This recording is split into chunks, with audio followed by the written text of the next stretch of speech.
morning students. Today we will discuss about the characteristics of chemical reactions.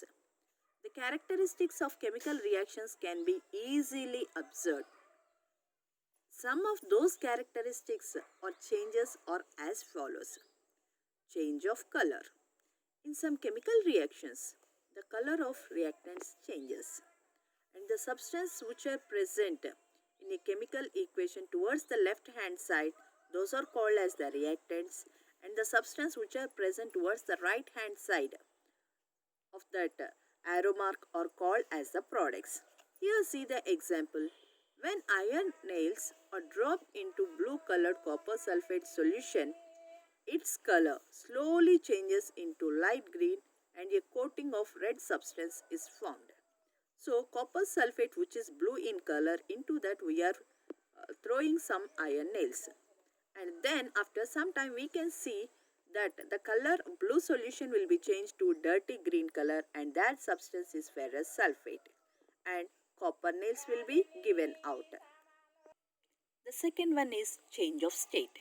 In some chemical reactions, the reactants might start with a particular physical state and end up in another physical state. The example for that is when hydrogen gas reacts with oxygen gas, the water which forms is a liquid.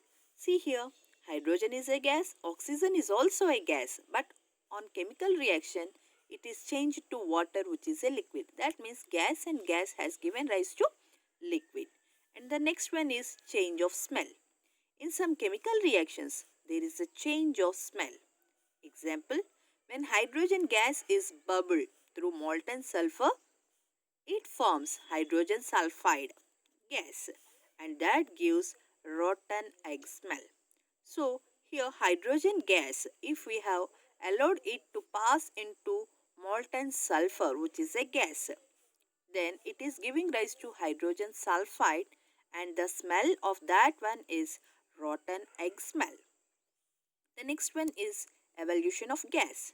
In some chemical reactions, a gas is evolved when the product is formed. Example, on heating ammonium chloride above 340 degrees Celsius, it decomposes. In the process, hydrogen chloride is formed and ammonia gas is also evolved. Ammonium chloride on heating gives rise to ammonia and hydrogen gas.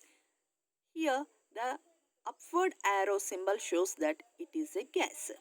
And in some cases, where one of the reactants is liquid or in solution form, the gas evolved is seen escaping in the form of bubbles. That gas which is evolved in the form of the bubbles, and this whole process is known as effervescence. Another characteristic of chemical reaction is formation of a precipitate. In some chemical reactions, an insoluble solid known as precipitate is referred. For example, when a solution of silver nitrate is added to a solution of sodium chloride, a white precipitate of silver chloride is produced. That silver nitrate, on adding to sodium chloride, it gives rise to silver chloride, a white precipitate, and sodium nitrate.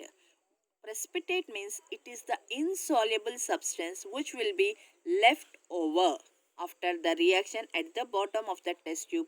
That substance is called as precipitate. And the next one is heat is released or evolved. In most chemical reactions, energy in the form of heat and light is either evolved or released. Example, when water is added to quicklime, heat energy is evolved. Calcium oxide, which is a solid, on adding water, it gives rise to calcium hydroxide, and heat will be evolved out. And a chemical reaction in which heat energy is evolved or released along with the formation of the product is called exothermic reaction. It causes rise in temperature. Exothermic reactions are indicated by writing plus heat on product side. These are the characteristics of chemical reactions. Thank you, children.